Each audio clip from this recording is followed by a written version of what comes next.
Thanks for being here. Really appreciate it. Of course. Thanks for having Uh, me. but why do you pursue a career in the startup space instead of go working at a large corporation? So a little bit of that is because my parents were both fairly entrepreneurial. So my background is grew up in Tucson, Arizona. My dad was a bartender slash musician slash sound production engineer, and my mom was a seamstress who then went back to college when she was, 44 to go pursue a career as a math teacher.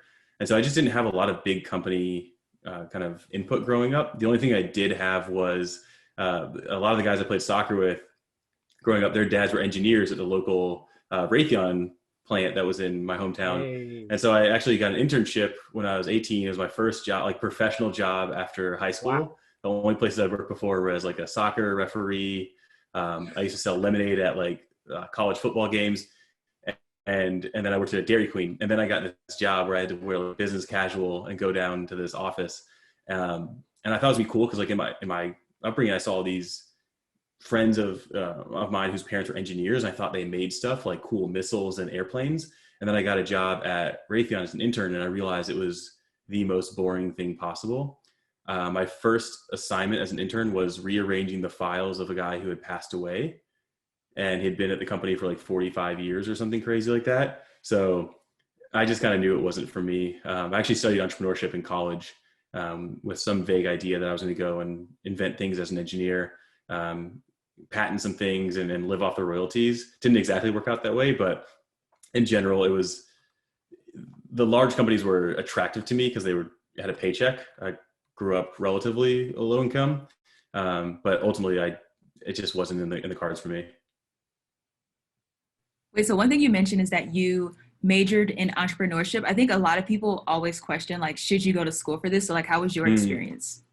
So I majored in electrical engineering and I minored in engineering entrepreneurship. So I went to the University of Pennsylvania in Philadelphia, and they had so Penn, for those who don't know it, is the home of what we what we lovingly refer to as the Death Star, which was the Wharton School of Business.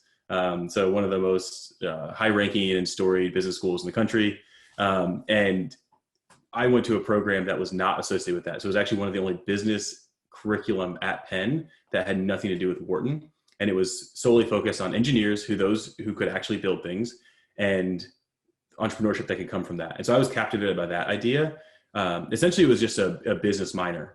And I didn't, my advice to others, like I enjoyed it. I actually wanted to leave my engineering program. Again, I was 18, thinking I wanted to go be an engineer at these big companies. My first internship in college, I was trying to get an internship at Bose to make sound equipment because, like I mentioned, my dad was an engineer, or a sound production engineer and a musician. And I just kind of realized I didn't want to be making sound equipment. So like the entrepreneurship is the only thing that actually kept me in the program and actually in engineering itself. And I learned, a lot of great stuff that I've had to update and refine over my career as an actual entrepreneur. But the basics of it that was my finance and business education. So that paired with engineering, I mean, that was a seed of what I was able to do later in my career, like at Pinterest where I worked, where you could give me a contract with red lines on it and documentation for the API. And in one night I could figure out if a deal was possible or not. Maybe not complete it, obviously, but like I had both skill sets. And I think that combined education really helped set the groundwork for that. Yeah, and so I guess we talked about pursuing a career in the startup space versus like large corporations. So when do you know that you should join a startup as an early employee versus like founding your own company? Yeah. So I've actually been, I think every job, I would say most of my jobs in my career, I've been the first or one of the first few employees, which in hindsight, I would say is actually the more risky path to take. You get a lot of the workload, a lot of the stress, a lot of the responsibility, and not all of the financial upside that founders get. And so that's not to say that was a bad choice or bad decisions on my part. I'm very happy and lucky for the career I've had, but that is the kind of conscious trade-off you need to make. And so I'd say the biggest thing that I've realized in my career is that you have a sense of reputational kind of, as a founder, like walking away from a company that you found, in my experience at least, and I spent a lot of time and emotion thinking about this, it's very difficult to do, to the point where I was very worried at my company. It was a payments company I co-founded in 2011 called Balanced. I was very worried that walking away would seriously harm the company, to the point where I stayed on a full year after I'd actually, in my mind, decided I wanted to leave. I was feeling burnt out. There was infighting among me and my co-founders. And so I would say the main benefit of the kind of first employee or early employee route is you get front row ticket, front row seat to seeing how these startups are built and run, both the good and the bad. You get a lot of exposure. You can kind of rise to whatever opportunities present themselves. It can be financially rewarding, but you have to do it knowing that you're taking a bit of a gamble and a risk. But I think it's a very fast way to learn if you're, a self-taught and like a self-learner. If you want mentorship though, it's not always the place to go. So there's definitely pros and cons. I can't give a specific slice of like when exactly you should, but depending on your motivations and where you are in your career and your life, I think it's a great option. Like I said, I've done it probably 3 times now. How do you understand if a startup will be kind of successful or may fail? Because you work at Finix, which is one of the hottest fintech startups in the South probably of all time. So just wondering how do you know for sure? Well, first of all, that's amazing and flattering to hear. Maybe it's because I just stay at home and talk to my wife and my daughter that I don't internalize that reputation or brand of Finix. And I'm literally responsible for the brand and reputation of Finix. But I've been working, I guess I don't know if you can, I've been working on this problem that Finix is trying to solve for a decade, literally. 2011 is when I co-founded my payments company called Balanced. The Finix CEO, Richie, was an employee and an engineer at Balanced. It was focused solely on payments for platforms, essentially, right? So double-sided payments model, almost exactly what we're doing here at Finix. So I can tell you that was not the plan. That was not how I assumed this was going to start out. And maybe the key is you just put your head down and have a passion and have an interest, and you work on it for a decade. And eventually that's actually one of the things that's kind of wild to me. People ask me how I got into payments or FinTech. I didn't. I've literally just stayed on the same problem for a decade. And I think the rest of the industry has caught up to realize how big and massive and amazing this industry is. I'm still, you can probably hear in this answer, I'm internalizing this. I don't really know this. I know this, I don't understand it yet. But yeah, I feel incredibly lucky. I think the other things to look for are just people and talent. Even if the company doesn't work out in the financial sense, it's just an amazing opportunity to meet people, just like I did with Richie, who you'll end up working with 7 years later. So I would say index off people almost entirely. There's certain market signals and forces. It doesn't hurt that the problem I've spent a decade working on is in the largest and fastest growing industry of all time. Usually good things happen when you're in that kind of backdrop. But ultimately I'd say you could be in that world and still not enjoy yourself or burn out because you're working with the wrong people. That's an amazing answer. And you talked about how you've been working on this problem for a decade in the fintech space, when you started your company called Balance and now with Finix. What would you say has changed about the space other than everyone and their mother knowing about it, building hype around it, and raising money for it? About the payment space in particular? Yeah. It's wild, actually. So I when I was leaving Balance 2015, I wrote down a couple of my takeaways, just looking back, things that I've learned from the experience. And I don't want to overly ascribe any sort of, prophetic ability in myself, but there's a lot of things that are now real. I was convinced that, for example, payments was not useless on its own. It's obviously my career. I think it's a lot of value, moving money and it's how people create their livelihoods. But I was convinced after my experience at Balance that it was actually what I started to call orthogonal payments that were the most interesting and valuable. And so this is at the core of the thesis of Finix, which is we see the biggest growth opportunity in the payments industry with software combined with payments delivering like value to customers, right? So it's orthogonal because you have your $299 subscription fee that you might charge to a gym or a retail shop for a SaaS product, and then you can layer in and embed into that payments as well. And so you're not standing on one leg or the other, you're on both. And as a result, you're stickier, it creates more revenue, so like higher lifetime value. And you also have actually a better ability to attract and retain customers. So it's one of the things I think the entire market has now caught up with. And I saw this, starting at Balance, like we were the first one doing double-sided payments and marketplace payments and platform payments. Then WePay, Stripe, Braintree, and now Adyen, all the payments companies in the world are focused and have a model dedicated to that. This thesis of embedded payments, by no means did I come up with that. But like I said, I walked away thinking about orthogonal payments. And again, there are now conferences called Embedded Finance, and Matt Harris at Bain Capital Ventures, one of our investors and board members, he wrote a whole thesis around the fourth platform, talking about how FinTech, not just payments, but FinTech of all kinds, is going to be embedded into software. So I would say, without sounding too arrogant, that like there were just a lot of things that I thought about and kind of knew in my core that the market eventually caught up with. The neobank boom is another one. We had a lot of ideas at Balance that were actually, I thought, ahead of their time, where we were trying to think about a second order payment network that we could create with the different marketplaces that were on top of us. So you could use your proceeds, say you're on Poshmark, and you could use that as a payment method on Airbnb, right? Not that those were our customers, but there was a model like that. And at the core of that, what we were thinking is that you as a consumer or a merchant that might look like a consumer, you're most incentivized to keep your funds in the wallet, not where it's best to keep it, but actually where it's best to spend it. And I think this is at the core of a lot of these neobanks. The reason that they launched debit cards first, even though it's essentially a bank account, is because the debit card network is the first and fastest way for you to actually be able to spend your money. So then you're more likely to put your direct deposit there. You're more likely to put your Venmo or Cash App transfers there. So it's actually like having an account that is the easiest to spend increases the likelihood that you will keep your money in that wallet. And that builds liquidity and network effect for those apps.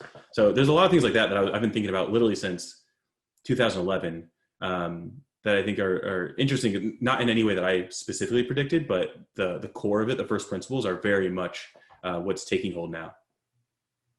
Yeah, and you've mentioned balanced a lot throughout your story. I know it's like a really big part of your story.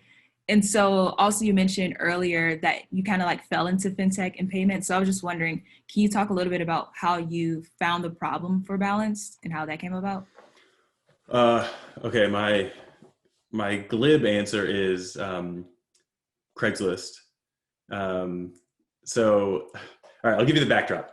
I was living in Accra, Ghana in 2008. It was my first job after college. I was teaching at a technology entrepreneurship school called MEST. And I moved back to the States, and I had this revelation when I was in Accra that I had no idea how to teach entrepreneurship because I'd never started a company. And so I was like a phony, and I needed to go back to Silicon Valley specifically and learn how to start a company by becoming a first employee at a technology company. And so that's what I did. I joined this company called Milo.com. I was the first employee. I had known the CEO from college, and I literally, like, I think it was 2 months after leaving Ghana that I was in Palo Alto, and Accra and Palo Alto are very, very different places in terms of many things. So it was a bit of culture shock, and I was living in the apartment building that Milo was actually headquartered in. And I was just like, I got to get out of here. I can't live and work in the same place, which of course is what I do now during the quarantine. A lot more space now though. Anyways, I went on Craigslist and I was looking for an apartment, and the first guy that I hit it off with was this guy that had recently returned from abroad, was back in Palo Alto starting his own company. So we lived together. We eventually ended up working together. He started working at Milo, and then he started working on a payments product on the side. And I was in the house, and we had another guy move in with us that this guy had gone to college with. So I was living with the two of them. We were all working together, and the two of them were working on this payments product on the side. And And I was losing sleep trying to think about how to grow it, how to get distribution, how to compete. It was essentially a Cash App or Venmo competitor at the time. And that was my on-road to payments. I wasn't in love with the problem at the time. And actually, there was a brief period during that where I thought I was going to go and become a professional soccer player. And so I tried out and made on a semi-pro team. My two co-founders for Balance, they went off and did Y Combinator. And eventually I got injured and realized I had no business trying to be a professional soccer player. I came back and joined them as their third co-founder, and the business idea had changed. And what it was at the time is they were trying to build the back end for this Venmo competitor, and they realized there was nothing there. There was no good service. There's no good product. I mean, even at the time, we were one of the probably first couple hundred customers of Stripe, which was then called Dev Payments. And they had nothing like what we wanted to do. So we decided to build our own. And that was the origin of how I got into payments. Essentially, the CEO said, "You're good with people and you're an engineer, so you'll be able to figure out all the technical stuff on the back end. So come on board." And I fell in love with it. And I've been thinking about, like I said, I've been thinking about it ever since. And like the roles at these companies that you've been working at are very similar, like acquisition officer, growth officer. Like what's brought you in being a growth officer? What's your day-to-day look like in that type of sense? So the way I describe it is I've kind of been working my way up the metal. So starting up with electrical engineering, I was actually writing like machine code and assembly, like hardware. Spent a lot of time in the lab soldering. My first job in Palo Alto I was writing software. So I was writing web scrapers in Python. And then from there, I started working into like project and product management. And then from there, I went and started doing that balanced everything that needed to be done that was consumer facing. So that was business development, sales, marketing, customer success. We were in more of a developer bottoms up type of go-to-market structure. So there wasn't a ton of formal sales, but I did a lot of kind of guerrilla tactics on marketing with like answering a ton of questions on Quora and Reddit and things at the time that were a lot of nascent platforms. And so again, I kind of backed into it. And I think a lot of it has to do with my upbringing.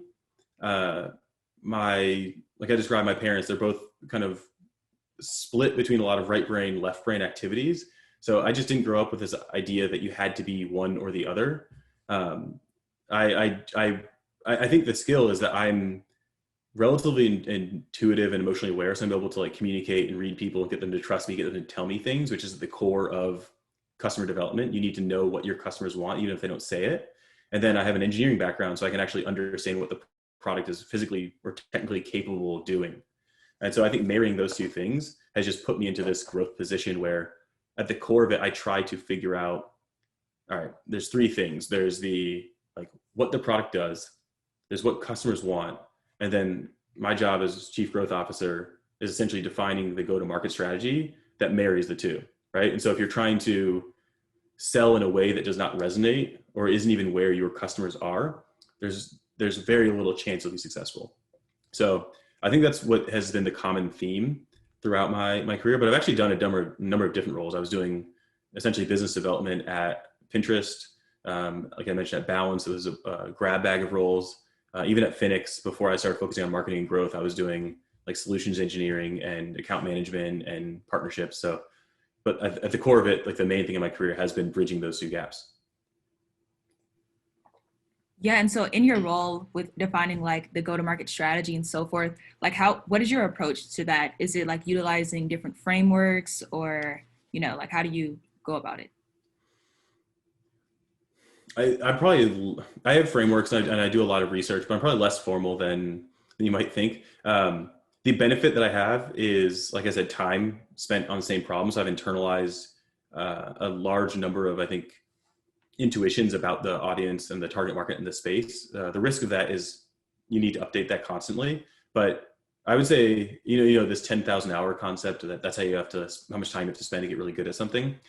When I first joined Balance, we were rebuilding the product to go from this consumer app to this back-end product. And I was there to do growth. And so all I did was talk to customers and I didn't have anything to actually sell them, right? We ended up working with a few beta customers, but my job was essentially, I got reps and I got thousands and thousands of hours talking to founders of these platforms and software companies. And that was, I think, my unfair advantage, as I just, in my core, knew what they wanted. And so I bring that to bear. And then I get made fun of this a lot by my coworkers but I spend a lot of time on Twitter, and it is actually work to me. I've found out ways in direct messages, in just accessing people and kind of very novel thoughts to piece together what kind of trends in the market that might not be well documented yet. And then in addition to that, I supplement with doing a lot of research from like public and private market analysts. And so then all of that I kind of put into my framework of, all right, I need to have a rigorous understanding of what the product capabilities are. I lean on my engineering background for that. I need to articulate and describe what the customers want. And so there's formal, artifacts you can produce, like an ideal customer profile and different personas to understand who they are and what they are. And then the rest of the context building I just shared with you is what I use to fill in the gaps of like that go-to-market strategy. So if we're selling to developers, we might do it different than if we're selling to C-suite and things like that. I love the Twitter approach. It's like crowdsourcing. Yeah, no, it is. And actually I learned this technique, which I've tried to be responsible with, but I was trying to like get into conversations with people that I wanted to learn from, and I would ask genuine, earnest questions, just like you do in person, and that can be well received. On Twitter, that's not the place for it. So I just started actually making not wild statements, but definitely confident statements that were loud, sometimes knowing that they were wrong. And then all of a sudden I got people to respond to me. And so there's this idea that like Twitter is just this full-blown outrage machine. And it's slightly true, but I feel like I've learned how to kind of tap into that to actually get responses and actually end up in conversation with people. Oh, wow. Are you doing that in the DM or like publicly on your profile? Usually not in the DMs, but once I'm in DMs with someone, usually there's a bit of rapport and trust. And I don't need to be as provocative. Usually it is in public. That's cool. It's like starting a conversation. That's the goal, right? Yeah. And you kind of have to be loud enough that they'll notice you, but also respectful and kind. So it's a delicate balance. And another delicate balance is like leading a team. I know like you started as a founder and now you're like leading a small team at Finix. How has that dynamic gone for you, and what have you grown as a leader doing that? Yeah, I really love leading a team and people. I'd say at my core, and actually this is why my first job ever was teaching. So at my core, I think I'm most filled up by seeing people that have potential and then being a part of them realizing that potential. And so honestly, like that's one of the kind of deep fulfillments of my job right now at Finix is I get to watch Richie, who's our CEO, who by no means am I responsible for his success at all. Like he is independently, I mean, he's a genius, like seriously. But I mean, he credits me with giving him a shot at like getting into the tech world at all. And so I actually met him in 2013, hired him, and that's how he got into the payments industry in the first place. So seeing that type of development has been great. But on my team, I would say, and actually Richie does fall into this category as well, but I look for Venn diagram people is what I call them. So people like myself who don't really think that it's weird to be able to do two things well. And the main reason is I am used to working in environments where I have usually a lack of resources or just by choice a small team. And when you hire people who can do two things at once, it tends to accelerate your iteration loops, right? So, I mean, simple examples, what I shared before is I was able, I thought, at Pinterest to make really fast progress on certain things because as the BD person, before I even sent anything off to my engineering counterpart or product counterpart, I could scan through the docs or the specifications from a partner and get a basic understanding of what was going on.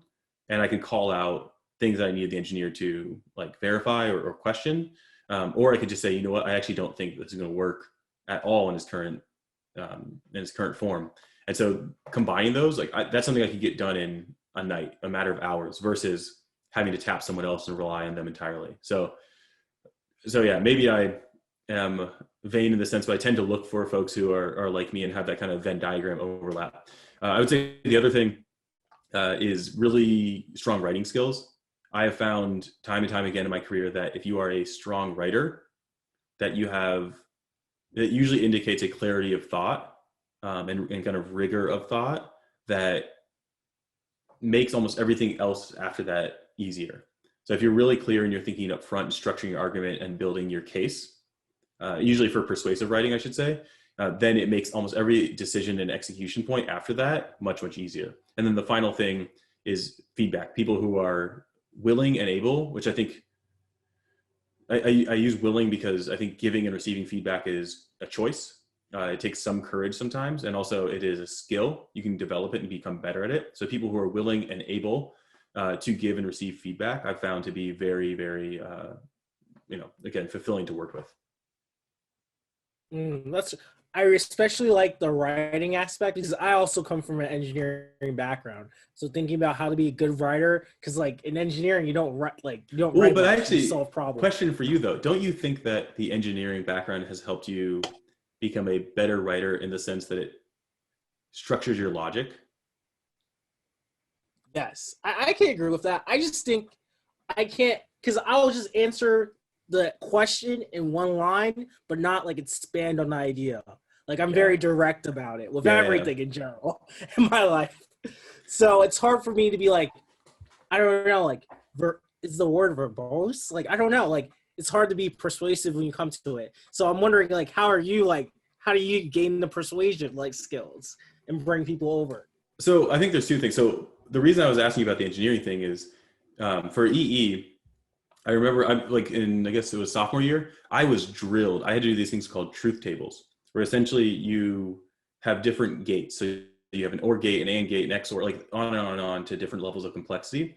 And then you have the binary state, so 1 or 0, that represents, the combination of the two represents the state of that gate, or that module. And I was just drilled and drilled and drilled, and I do hundreds of these. And in my mind, that is one of the things that has helped me throughout my career structure and deconstruct problems. So you have to say like, if this, then that, if not this, then this. And I find that is at the core of clear and persuasive writing. I would say the other thing that maybe is just luck is my dad is, again, a musician, and then also he did a lot of creative writing growing up. And I've always had an interest in writing. I used to read a lot as a kid, and then I also got into film. And so I think there's like an emotional aspect that if you layer that on top of well-structured writing, that's how you get the persuasion, because the logic is airtight and then the emotion is motivating. And so those two things lead to persuasion.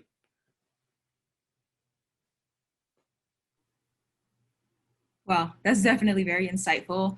I guess, given that Finix is located in Atlanta or the Southeast. No, it's actually, it's in San Francisco. I am. Oh, remote. really? I'm fully remote in Atlanta.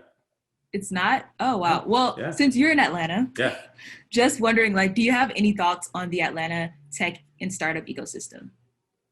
Oh yeah, I'm glad you asked this question. I think it is an amazing time, specifically right now, to check out the Atlanta ecosystem. So, was it Crunchbase released an article the other day, maybe 2 weeks ago, about some of the funding and capitalization milestones that have been achieved. There's something like 13 unicorn status startups that are in Atlanta right now. And I think that's interesting because for an ecosystem to build, generally you need some critical mass and tipping point where there's enough money going back into the early employees, investors, et cetera, of some of these big companies that have an exit or a success, that then those people are able to form an angel community.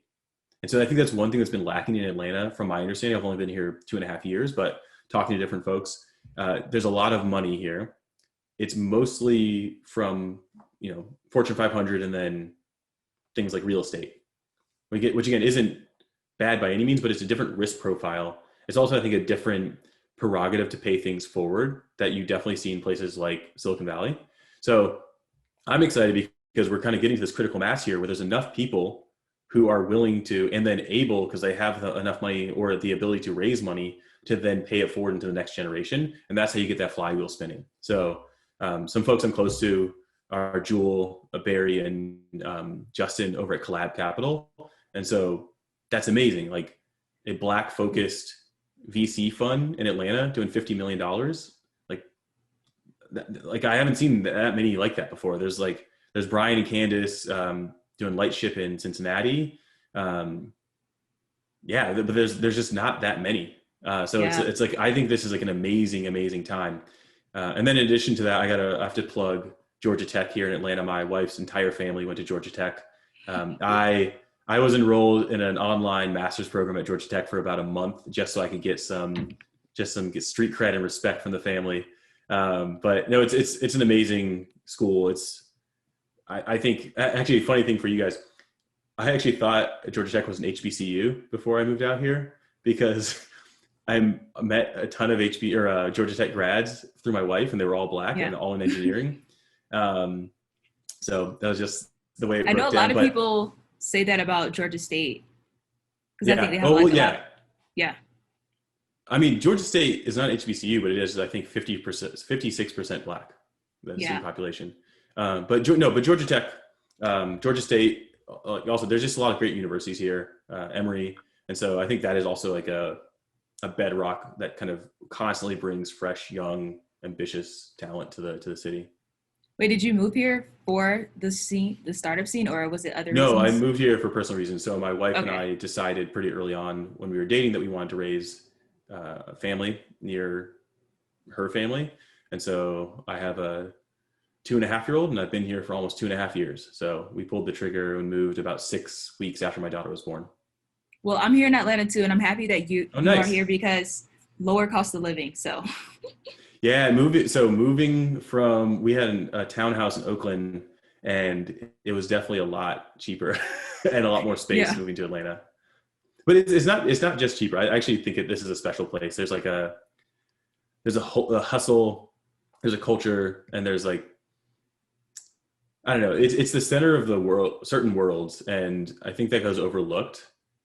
Even what you see going on with some of the creators on TikTok, like that combination of culture, music, and influence, just generally, people are choosing to be based here. Entertainment obviously is starting to get a foothold. Music has been coming out of the South and Atlanta specifically for a long time. So I think it's a pretty amazing city. I wish I would have moved here earlier. Like, I've not had a ton of time to spend exploring the city due to COVID, and I tore my Achilles in 2019. So I've been kind of grounded. You're playing soccer? Yeah, I was playing soccer and tore my Achilles. So. Well, okay, I'm not laughing that you tore your Achilles, but. Yeah, thank you. Well, I'm sorry that happened, but no, that was also something that was really cool. Semi-pro, like, that's not easy, and then soccer is so difficult because you're always running up and down. So that's pretty cool.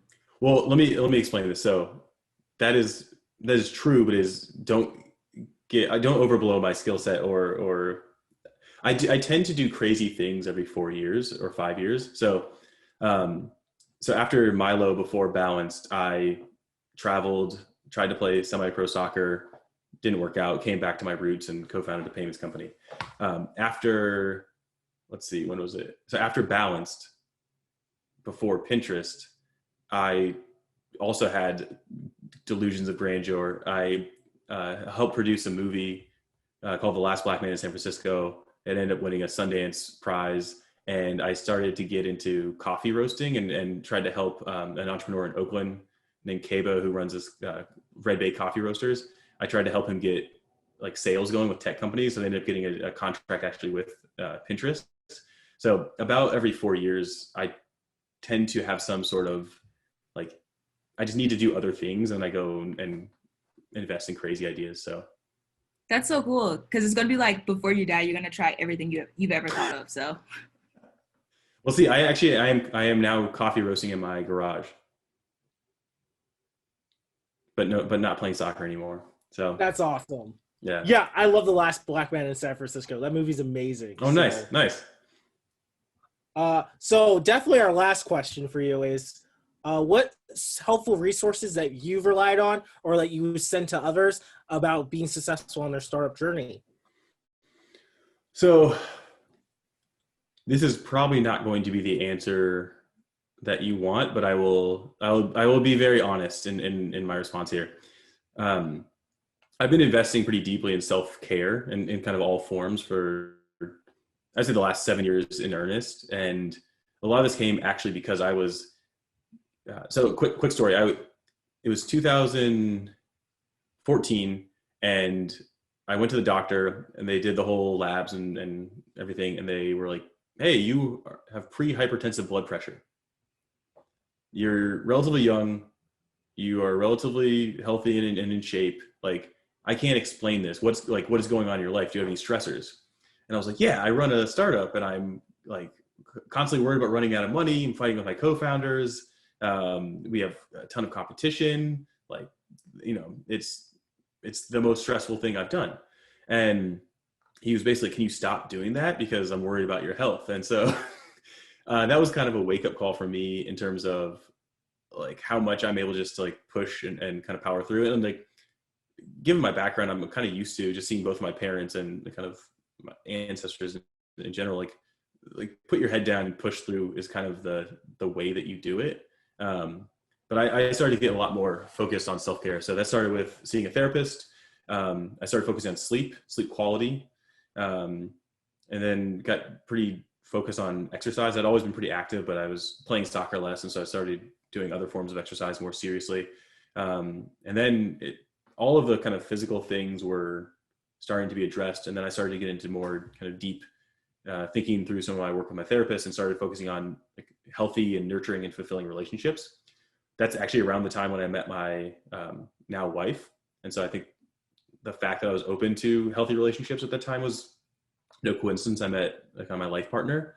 And then over the last few years, it's just kind of continued. I cut out alcohol, cut out meat. So by no means am I saying that everyone has to do exactly like what I've done, but as I was reflecting on this, like I've read a ton of books, I've read blog posts, I've talked to mentors and founders, and all that stuff is good, and I would recommend it. But if I would be honest about anything that has helped me, like I said, kind of to tie it back to the beginning, like have the staying power to try to solve the same problem for 10 years in what I think is like the largest, fastest growing market that's ever existed, I would say it's actually focusing on, and not just kind of, but like actually focusing on self-care and actually cutting out and sacrificing certain things that I do love, but just because they're not healthy for me.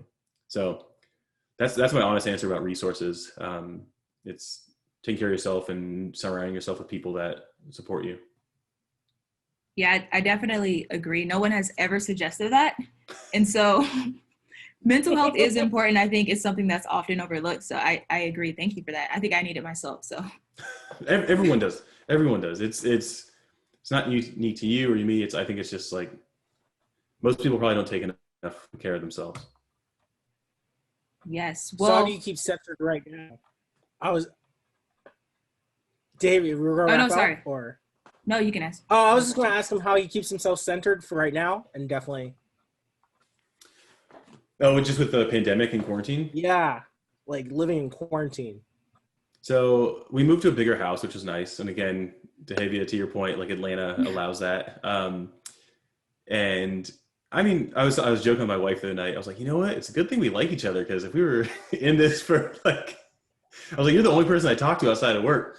So the fact that we're going on like a year full lockdown quarantine. My wife is an epidemiologist too, so like the rules for quarantine that we follow are pretty rigorous, and we have some older people in our life that we see frequently, so we don't want to risk infecting them. So we're like full lockdown quarantine. So I would say there's that. Like I love my wife, I love my daughter. That's like I could spend infinite amount of times with them. I really like my job. Like I said, there's a reason I've been doing this for 10 years.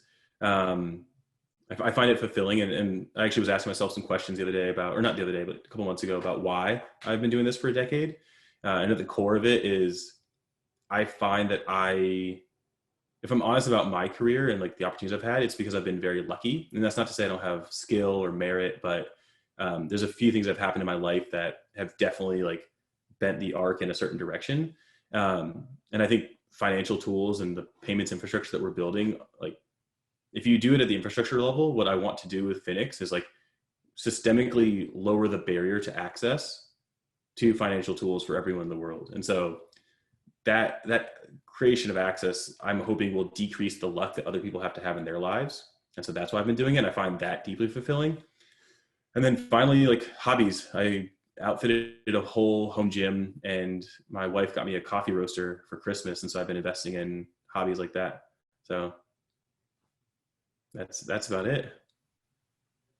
Pretty cool. Great to hear your North Star also. So Yeah. thank you so much for your time and for sharing your journey with us. We definitely appreciate it. And if there's ever any way we can be beneficial to you, please let us know. I appreciate it. No, this is a really fun conversation, and I appreciate you reaching out to me and appreciate what you guys are doing. So I'd love to be helpful. Yeah, Yeah, no this problem. is a great And interview. yeah, it was great. Thank you. And I was going to say, post-COVID, maybe we can meet in person Yeah, at exactly. some Atlanta event. Eventually, yeah. Email, where are you based? Baltimore. Baltimore, okay. Yeah, that makes sense. But yeah, no, this is a really fun conversation. I appreciate the thoughtful questions. Thank you. We were like, we have to get, because you're popular